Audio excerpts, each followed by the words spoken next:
Hello, hello. How are we all? Are we doing well? You, specifically, are you doing well? Are you okay? So, on Wednesday, Netflix released their new film, The Devil All the Time. So, I watched it, and as usual, I took some notes. I'm just going to go through my notes in order because the whole thing kind of jumped back and forth, so I tried to group it in like characters, but I don't know.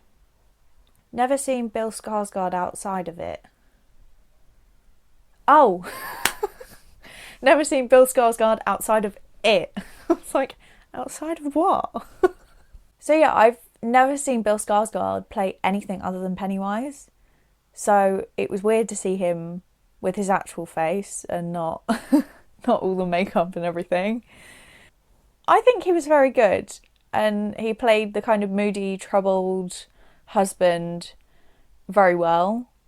His accent was so strong and his character was quite mumbly that I lost a lot of the lines, but I got the gist of what was going on.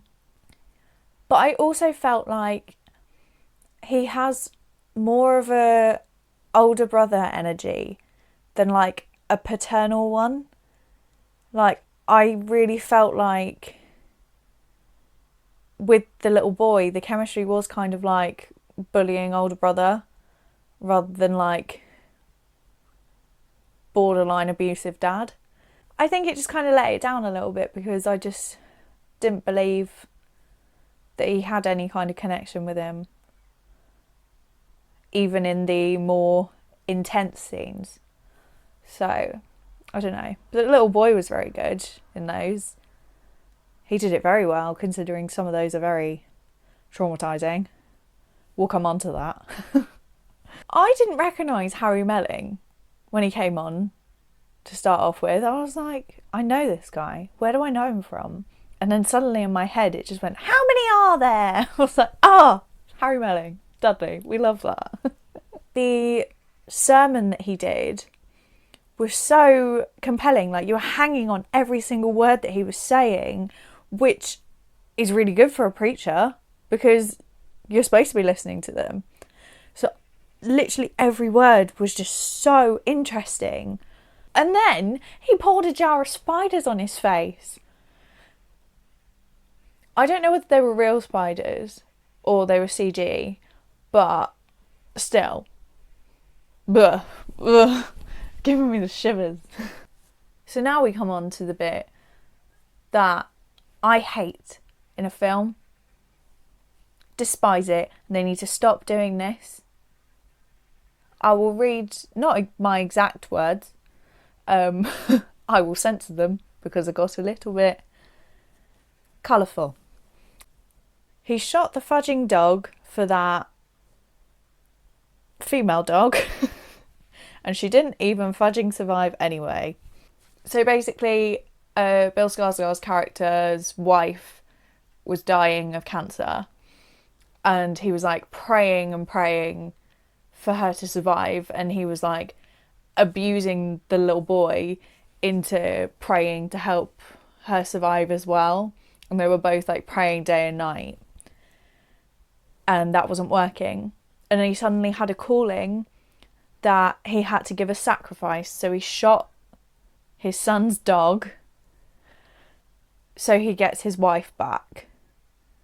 But then she dies anyway, so they shot a dog for nothing, and I'm upset. And then, to top that all off, he crucifies the dog. There's an image that is slightly comical but very distressing of this dead dog up on a cross, and it's just hanging there like Jesus, like a Jesus dog. From this point onwards, Arvin just doesn't have any kind of belief in prayer. Quite rightly, because he was promised that if he prayed constantly day and night, then his mum would come back. And she didn't. So he has no belief, and the fact that he was bullied into it by his dad, it upsets him. So throughout the rest of the film, he doesn't pray when he's fully surrounded by religion. everyone is very God-fearing and very devoutly Christian. And then I think the rest of it is in 1965. Because the little boy from the beginning is now Tom Holland. And we love Tom Holland. He is one of the collective group of Hollywood men that I call my babies. Even though most of them, bar Tom Holland, are old enough to be my dad. Oh well. So in their church, they have a new preacher who is played by Robert Pattinson. I won't go too deep because I am not a fan. I'm sure people are fans of him. I don't have a lot of respect for actors that will start out in big franchises, gain fame from that, and then publicly shame the films that actually made them famous and made people know who they are. Like, his character in this is disgusting. He's a disgusting man. He has the power because he's a man of God. And people go to him for advice, for comfort, and he's kind of a trusted figure in the community. And he uses that to seduce young girls, and one of them gets pregnant, and then he starts gaslighting her, saying that, well, we just spent time with the Lord. So she ends up killing herself because of this man and the way that he's treated her. And that could have been done really, really well because she played it really well, the girl who played Lenore.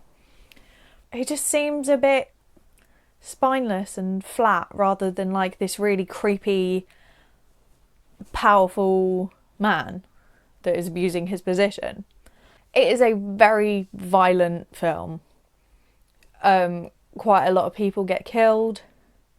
The mirroring of the dad getting into a fight in front of the son, and then later on the son gets into 3 separate fights and beats the living daylights out of them. And Tom Holland is so good at fight choreography, and I think that's probably because he was a dancer and he was Billy Elliot.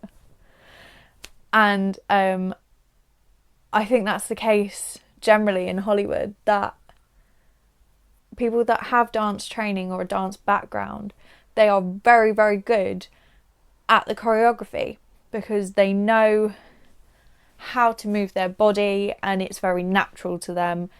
Another thing with Tom, with his emotions, when it's a sad scene, so when he finds the pregnant girl, she's killed herself by accident. She goes to hang herself and then realises she's made a mistake, but she can't get out of it.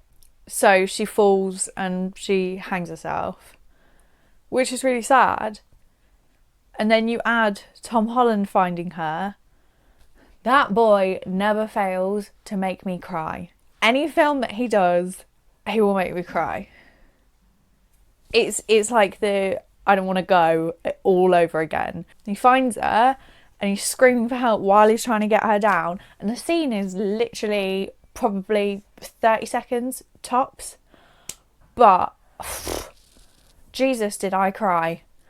On to another man that I love. Sebastian Stan, who was another one of my babies. But in this, he plays a very unlikable character. He plays the sheriff. And like there's moments where like he's alright, but he's just generally an unlikable person. So me watching him be really sleazy and just generally not a nice person, I was kind of like, oh, okay. Which shows how good of an actor he is, because if he is someone that I absolutely adore and I can look at him and be like, oh, alright, this guy again, then he's doing a very, very good job. The scene where him and Tom Holland are pointing guns at each other is really powerful because they both don't want to shoot the other person and they're trying to reason with each other as to why they are a good person and why they've done what they've done, and it is really, really powerful. But yeah, there's a lot more to the film than what I've talked about. I've kind of skimmed over it because there is a lot of story.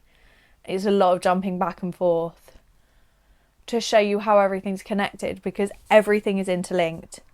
Like, you find out that these characters that you're like, who are they? What are they doing? She's someone's sister, and like everything is linked somehow, and it is very, very clever, but far too complicated to get into in a little video like this. I definitely recommend that people watch this film. It is very, very good. It's one of those films though that you need to kind of listen to the whole thing, because otherwise you won't get the connections.